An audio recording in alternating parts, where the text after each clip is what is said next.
การเคลื่อนไหวเวียกงานของทางเจ้าหน้าที่ตำรวจได้เข้ากักตัวกลุ่มแก๊งส่อโกงทางโทรคมหรือสแกมเมอร์อยู่ที่โรงแรมแห่งหนึ่งเขตบ้านธาตุหลวงเหนือเมืองไซเศรษฐานครเมืองจันทร์สามารถกักตัวได้88คน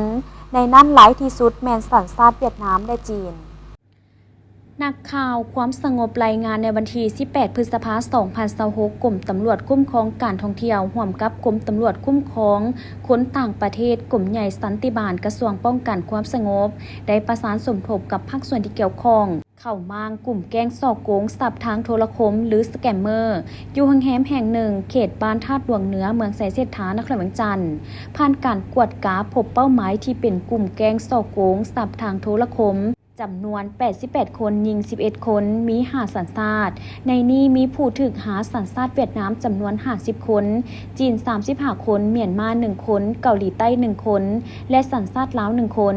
นอกนั้นยังได้ยึดเครื่องของกลางเป็นคอมพิวเตอร์ตั้งโต๊ะโทรศัพท์มือถืออีกจำนวนหลายปัจจุบันเจ้าหน้าที่ได้กักตัวเป้าหมายดังกล่าวเพื่อดำเนินการสืบสวนสอบสวนขยายผลตามขั้นตอนของกฎหมายอย่างเข้มงวด